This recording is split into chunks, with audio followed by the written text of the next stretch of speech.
Pozdravljeni vsi zbrani v predveri dvorana Državnega sveta v živo ter vsi, ki nas spremljate preko video povezave. Dobrodošli na današnjem dogodku ob otvoritvi razstave Na vroči strani Alp, ki ga v sodelovanju organiziramo Umanotara in Državni svet Republike Slovenije. V soboto, 15. maja, bo letošnji svetovni dan podnebnih sprememb. Dan, katerega namen je opozoriti javnost na podnebno krizo in na potrebe po takojšnjem ukrepanju. Razstavo Na vroči strani Alp smo Umanotari pripravili v okviru live projekta Care for Climate prav zato, da bi nazorno pokazali, kakšni Sloveniji bomo živeli konec stoletja, če ne bomo hitro in odločno zmanjšali izpustov toplogrednih plinov. Pripravili smo kot opozorilo, da so podnebne spremembe resna grožnja življenju, kot ga poznamo danes. Hkrati pa razstava poudarja tudi enako pomembno dejstvo, da se s hitrimi in ambicioznimi ukrepi nevarne posledice podnebnih sprememb še vedno lahko izognemo. Naši današnji govorci so predsednik Državnega sveta Republike Slovenije, gospod Alojz Kovšca, državni svetnik, gospod Tomaž Horvat, strokovnjak sektorja za analizo podnebja Agencije Republike Slovenije za okolje, gospod Gregor Vrtačnik, ter sodelavec Umanotara, dr. Jonas Sonnenschein. Današnji dogodek se uživo predvaja tudi na YouTube kanalu. Zaradi epidemioloških razmer sicer poteka v hibridni obliki, pa vendar lahko vaše morebitno vprašanje vsi, ki nas spremljate virtualno, tudi zastavite tam, tako da jih enostavno pišete v klepetalnico. Prostor za vprašanje bomo odprli po nastopu vseh 4 govorcev, ko imamo po programu določenih 10 minut za vprašanja, za izjave pa bodo govorci na voljo tudi po dogodku. Sedaj pa ob zahvali Državnemu svetu za gostiteljstvo današnjega dogodka besedo kar predajem njegovemu predsedniku, gospodu Alojzu Kovšci. Izvolite.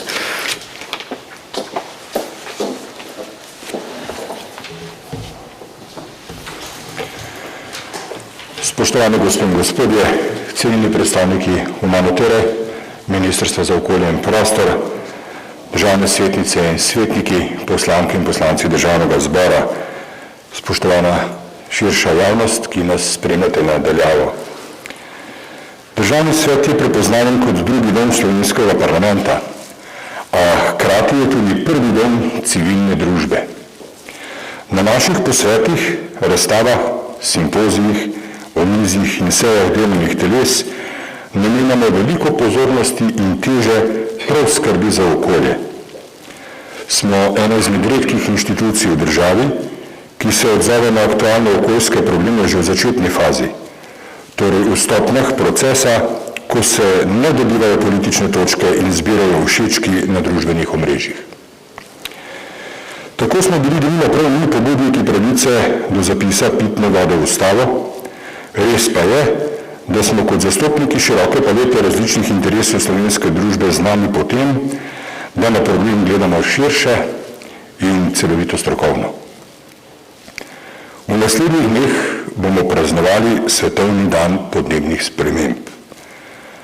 Zato smo na pobudo dolgoletnega partnerstva z Umanotaro pripravili razstavo Na vroči strani Alp, kjer se na zelo nazoren način napovedujejo nezaželeni podobni scenariji v Sloveniji, ki jim bomo priča, če ne bomo ambiciozne in predvsem hitreje sprejemali trajnostnih podnebnih politik. Več o sami razstavi boste slišali v nadaljevanju od ostalih sogovornikov. Po naravi sem optimist, zato verjamem, da do teh scenarijev ne bo prišlo. Znamo in zmoremo ublažiti podnebno krizo, narava pa nam je že večkrat dokazala, da gre za realne grožnje, ki bodo imele grozljiv vpliv na okolje in družbo, če jih bomo spregledali. Želim si, da Slovenija ostane naravni biser na sončni strani Alp, tistih Alp s pobeljenimi vrhovi v vseh letnih časih. Hvala za vašo pozornost.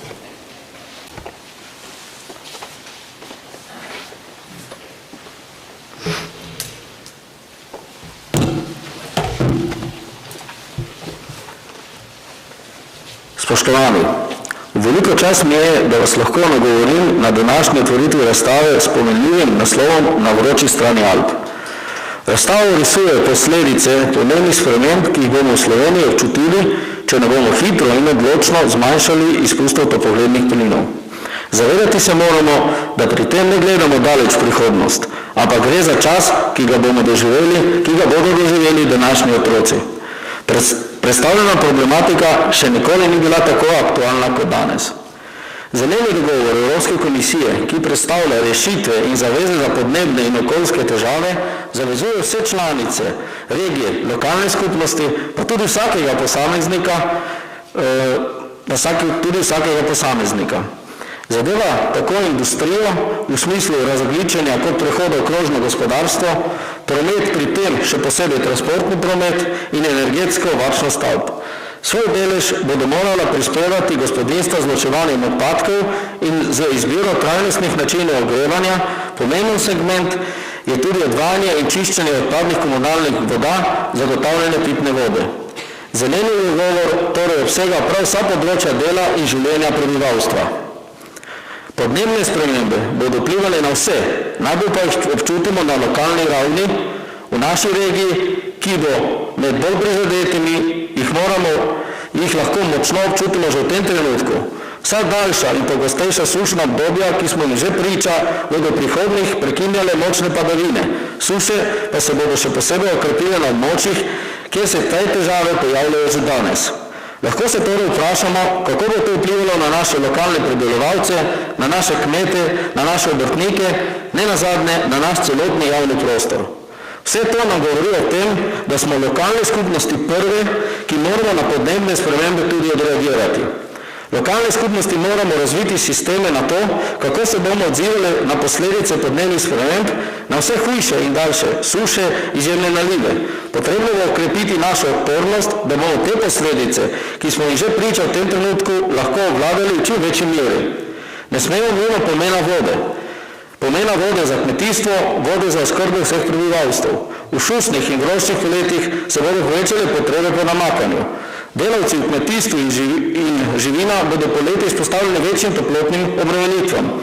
Ne smemo pozabiti tudi na više temperature, ki bodo vodile v širjenje novih rastlinskih bolezni, škodljivcev in plevelov. To je še posebej pomembno za našo regijo, ki oskrbuje celotno Slovenijo s sadjem, vinom, kaj to pomeni torej za obravnavo, za pridelavo s hrano, za samooskrbo s hrano na nacionalni ravni. Poraja se torej vprašanje, kako se bomo prilagodili na spremenjene pogoje pridelave. Lokalna skupnost, vključno z našo, ki bo pod velikimi pritiskami, bo morala prevzeti pobudo in aktivno delovati v usmerjanju sprejemanja ambicioznih ukrepov, s katerimi bomo ublažili posledice teh napovedujočih se sprememb. Kaj konkretno to pomeni, na kaj se bomo morali osredotočiti? V spredje bomo morali postaviti kroženje surovin znotraj lokalne skupnosti, grajenje lokalnih oskrbovalnih verig, oskrbo z lokalnimi obnovljivimi viri energije. Vemo, da je sonce energija prihodnosti, sončno energijo pa moramo izkoristiti za grajenje lokalnega gospodarstva. Poudariti moram, da je na našem goriškem območju to posebna tema. Znano je, da gre za območje, ki je bilo leta obremenjeno z izpusti in drugimi vplivi, ki negativno vplivajo na naše vsakdanje življenje. Vendar pa se je tudi na lokalnem področju zavedanje glede okoljskih problemov in s tem povezanih negativnih vplivov na ljudi in okolje povečuje. In to je ključno. Prej, ko se bomo na vseh nivojih zavedali, prej se bomo odgovorno in povezano lotili podnebnih sprememb. Dober primer je regijsko povezovanje občin Goriške severno-primorske regije, ki skupaj iščejo ustrezne rešitve. Ena takih je Center zelenih tehnologij v Novi Gorici, v katerem bi uporabili vrhunsko domače znanje. To znanje bo usmerjeno v razvoj naravi in človeku prijaznih tehnologij, ki bodo omogočile napredek civilizacije, ne da bi pri tem uničile planet. Projekt nastaja v tesnem sodelovanju lokalnih skupnosti, domačih podjetij in Univerze v Novi Gorici, ki je tudi njegova nosilka. Tudi občina Kanal ob Soči, ki se sooča z različnimi izzivi na vseh naštetih področjih, se tega problema loteva v okviru Zavoda za zeleni razvoj Soške doline. Za občino Kanal ob Soči zavod torej predstavlja priložnost za nov zagon pri oblikovanju razvojnih projektov in črpanju sredstev za njihovo izvedbo. To je tudi priložnost za uvedbo zelenih tehnologij in s tem zmanjšanja obremenitev okolja, ki je v tem delu naše regije že dolga leta obremenjeno z okoljsko sporno industrijo. Vsekakor na tem mestu prednjači azbest in z njim povezane posledice in problemi ter seveda sosežig odpadkov. Zavod, ki je v nastajanju, bo imel 5 ključnih nalog. Prepoznal bo razvojne izzive občin na različnih področjih, ki zadevajo okolje, to je zmanjševanje izpustov, učinkovita raba energije, trajnostna mobilnost in razvoj nasploh v smislu spodbujanja podjetnosti in podjetništva. Pomembno je, da bo informiral in ozaveščal ciljne skupine o različnih vidikih zelenega prehoda, najprej bo to začel pri mladih. In tukaj je naš cilj vseh, da mlade ozaveščimo, kaj v prihodnosti pomeni, če pride do spremembe v okolju, o kateri danes govorimo. V sodelovanju s partnerji bo oblikoval projekte, ki bodo pripomogli k reševanju različnih razvojnih izzivov in z njimi kandidiral na različnih razpisih, da bi pridobil razvojna sredstva. K izvajanju teh projektov bo spodbujal različne deležnike, kot so javni sektor, gospodarske družbe, turistični ponudniki in te projekte na to v sodelovanju s partnerji tudi izvajajo. Kot je razvidno na razstavi, posledice podnebnih sprememb najbolj čutimo v svojem mikrookolju, to je lokalnem okolju, zato imamo pri prehodu v podnebno nevtralno družbo ključno vlogo odgovornosti prav lokalne skupnosti. Lokalne skupnosti moramo odigrati svojo vlogo in tako podpreti prehod v nizkoogljično družbo in se hkrati prilagajati na podnebne spremembe in hkrati narediti vse, kar je v naši moči, da zmanjšamo svoj vpliv na podnebje.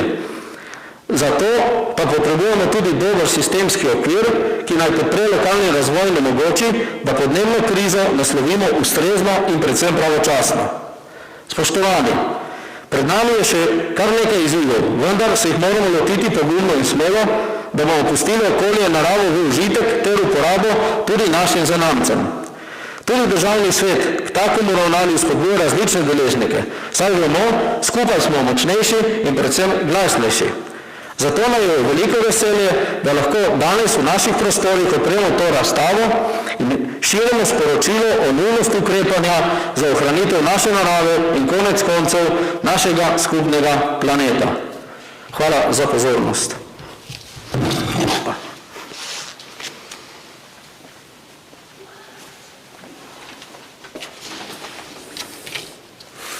Lepo pozdravljam še v imenu Agencije Republike Slovenije za okolje, ki je eden od sodelujočih partnerjev na tej razstavi.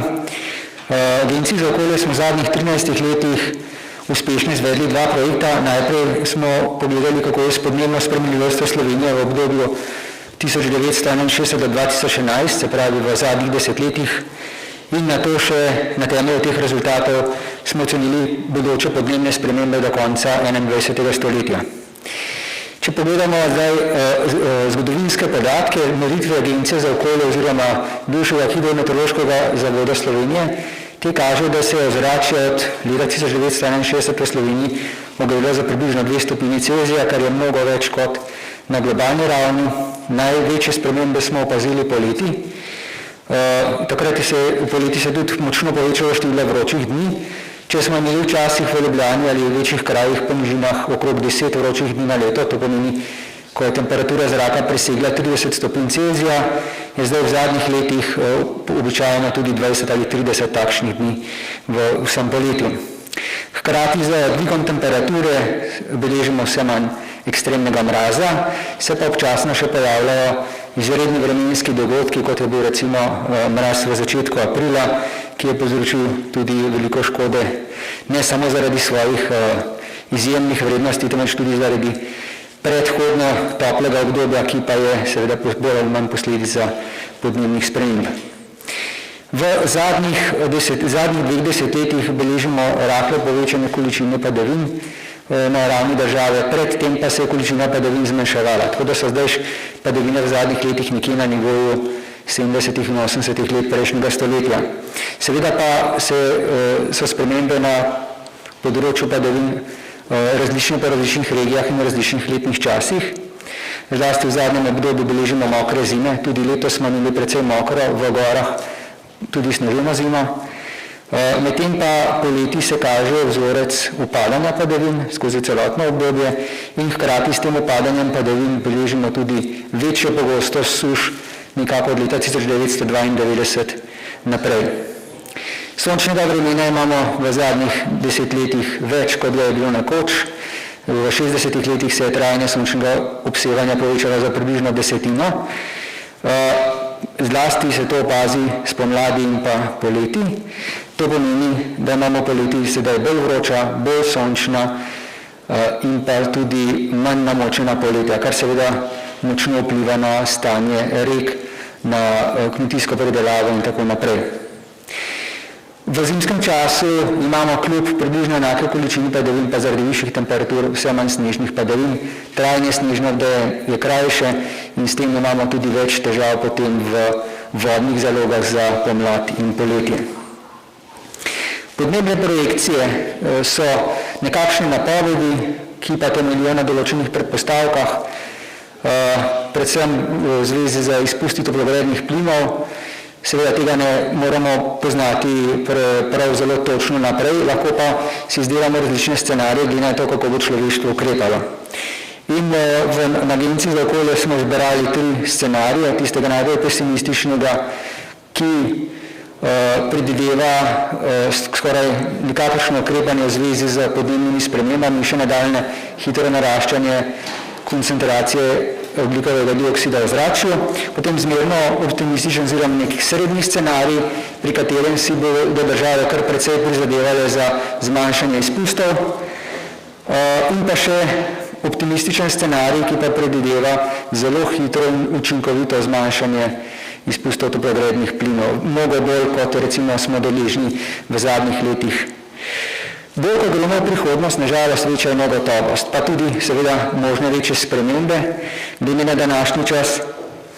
Vpliv različnih scenarijev izpustov toplogrednih plinov pa je zares opazen šele od sredine tega stoletja, namreč pot za 10, 20, 30 let nazaj smo si bolj ali manj že začrtali s preteklimi izpusti, v drugi polovici stoletja pa bo ključni dejavnik izpusti, ki jih bomo v zrače, se pravi ogljikov dioksid, ki ga bomo v zrače izpustili v naslednjih desetletjih.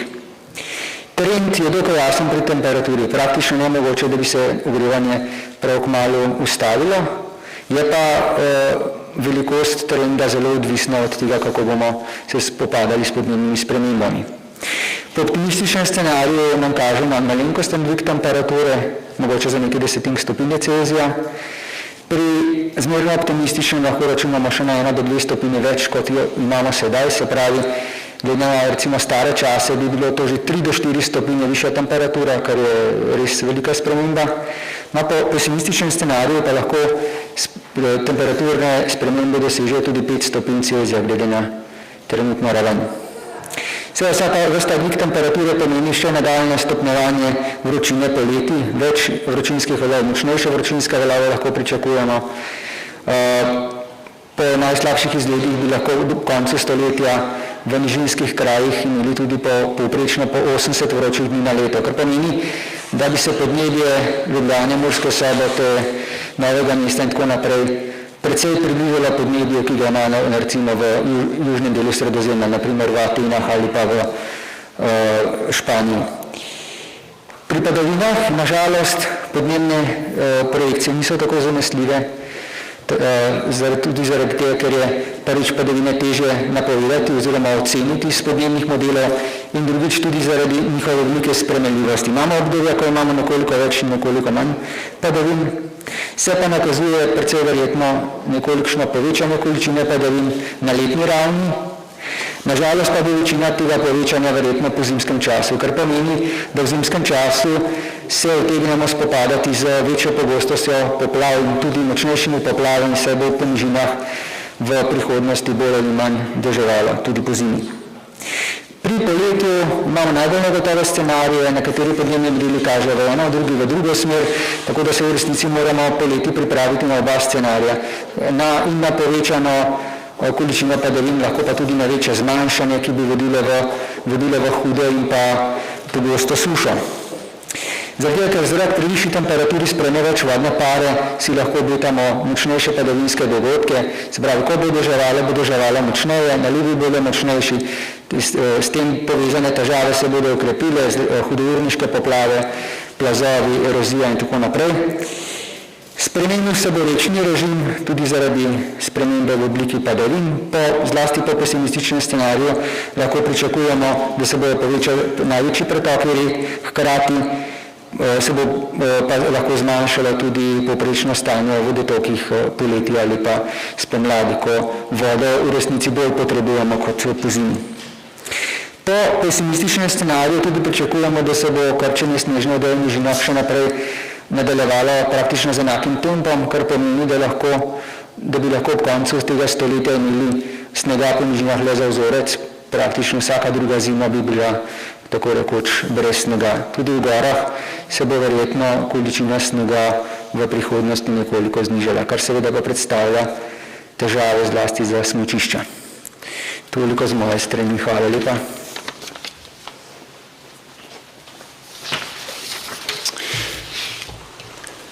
Spoštovani, na letošnji dan podnebnih sprememb nam ne preostane drugega, kot da priznamo, da smo na začetku zelo resne podnebne krize. Obseg in resnost te krize je težko dojeti, če gledamo samo številke in grafe.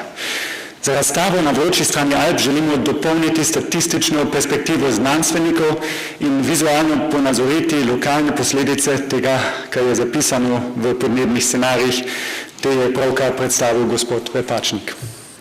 Podnebne spremembe niso več oddaljen problem, ki se bo zgodil daleč v prihodnosti, nekaj daleč od nas, kriza je tukaj. Posamezne dogodke, kot so februarske rekordne temperature nad 25 stopinj Celzija, lahko razumemo kot budilke. Najbolj pa bi nas morale skrbeti dolgoročne spremembe podnebja. Če izpustov toplogrednih plinov ne bomo znatno zmanjšali, bo lahko do konca stoletja povprečna temperatura v Sloveniji kar do 5 stopinj Celzija višja kot danes. Posledice takšne utoplitve bodo hude, pogostejše in daljši vročinski valovi, izrazitejše suše, pogostejše ujme in poplave. Budimo jasni, takšne spremembe ne bodo zgolj nekoliko neprijetne. Takšne spremembe prinašajo spremenjene pogoje za pridelavo hrane, izumiranje živalskih in rastlinskih vrst, hitrejše širjenje nalezljivih bolezni in veliko gospodarsko škodo.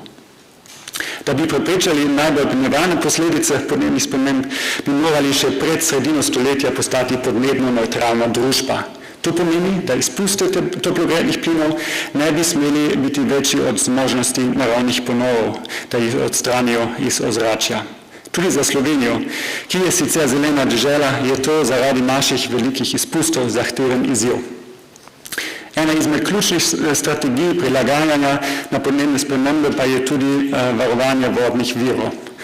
Trenutna podpora razpisu referenduma za pitno vodo je dokaz, da se je veliko ljudi pripravljenih vključiti v zaščito naravnih virov, od katerih smo vsi odvisni.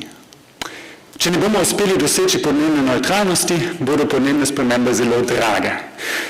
Močno bo prizadeto kmetijstvo, gozdarstvo, turizem in nenazadnje zdravstvo. Po drugi strani bodo velike tudi nefinančne izgube. Izgubili bomo pomembne funkcije naših ekosistemov, vključno z gozdovi, mokrešči, rekami in jezeri. Tudi naše aktivnosti na prostem bodo omejene zaradi močnih vročinskih valov, ujem, nalezljivih bolezni in podobno. Zmanjšanje emisije toplogrednih plinov je pogosto napačno prikazano kot drago. Za majhno, inovativno, bogato državo, kot je Slovenija, je prehod v ogljično nevtralno družbo izjemna priložnost. Nova študija je pokazala, da bi se 10 milijard evrov naložb za zmanjšanje emisije Slovenije za več kot 40% do leta 2030 povrnilo 3-krat. Pa ne še kdo najde tako netvegano naložbo s tako visoko pričakovano donosnostjo. Poleg tega bi takšna naložba v naslednjem desetletju ustvarila več kot 10 000 delovnih mest. V tej stavbi je nemogoče odpreti razstavo o podnebnih spremembah, ne da bi se vsaj malo pogovarjali o politiki. Na prvi pogled morda Državni svet ni pravi naslov za pogovor o podnebnih spremembah. Mladih in žensk je v Državnem svetu zelo malo in tako dalje. Tako da ko bolje pomislimo, bi morala biti tudi obstoječa struktura zelo zainteresirana za preprečevanje podnebnih sprememb. Podnebne spremembe bodo prizadele, kot smo slišali, vse slovenske regije in vse gospodarske sektorje.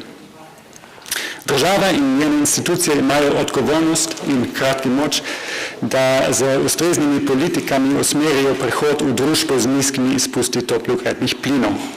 To vključuje ozaveščanje in izobraževanje vseh družbenih deležnikov v podnebni krizi ter pravočasno izvedbo ukrepov. Vsi, ki delajo v tem hramu demokracije, bi morali bdeti na tem, da sprejeti dokumenti in politike odsevajo mednarodne zaveze in da temeljijo na znanstvenih ugotovitvah. Možnosti za vplivanje na podnebno politiko je veliko. Nacionalni energetski podnebni načrt mora biti implementiran, spremljan in redno posodobljen. Dolgoročno podnebno strategijo Slovenije je vlada pravkar odobrila, vendar ta ne vsebuje zadostnega zmanjšanja izpustov. Nenazadnje bi morala biti odgovornost vlad podprta z podnebnim zakonom. Vprašanje, ki ga pogosto slišimo, se glasi, zakaj bi morala Slovenija, ki prispeva tako majhen delež k celotnim svetovnim izpustom, sploh ukrepati? Morali bi ukrepati, ker so v Sloveniji izpusti na prebivalca večji kot v večini drugih držav, ker je delež obnovljivih virov energije v proizvodnji elektrike zelo nizek v primerjavi z drugimi državami in tako naprej. Tudi ti argumenti pogrešajo glavno točko in ta je, da vlaganje v preprečevanje podnebnih sprememb ni breme, ampak je za nas koristno v finančnem in nefinančnem smislu. Poleg tega je Slovenija trenutno v zgodovinsko edinstvenem položaju, da lahko dejansko vpliva na mednarodno podnebno politiko, saj bo predsedovala svetu Evropske unije v drugi polovici letošnjega leta. Evropska unija je sredi procesa reforme svojega podnebnega in energetskega svežnja in letos bo treba doseči ključni napredek. Poleg tega si lahko Slovenija med vodenjem delegacije Evropske unije na COP26, mednarodni podnebni konferenci v Glasgow, prizadeva za večje mednarodne ambicije. Današnja razstava v državnem svetu je opomin vsem nam. Zamujamo in moramo ukrepati zdaj, če se želimo izogniti najhujšim posledicam podnebnih sprememb. Če je razstava v vas budila skrb za življenje prijazno podnebje in potrebo po ukrepanju, naj ne ostane pri tem. Zgodba o uspešnem boju proti podnebnim spremembam se namreč začne pri vsakemu od nas kot posamezniku, potrošniku, podjetniku, staršu, učitelju, politiku ali svetniku, kot aktivnemu državljanu. Večina ljudi je pripravljena prispevati k prehodu v podnebno nevtralnost. Evropska unija zagotavlja za ta prehod visoka sredstva. Začnimo zdaj in izvajamo politike, ki prispevajo k boljši prihodnosti, kot je tista, ki je razvidna iz nekaterih slik za mano. Hvala lepa.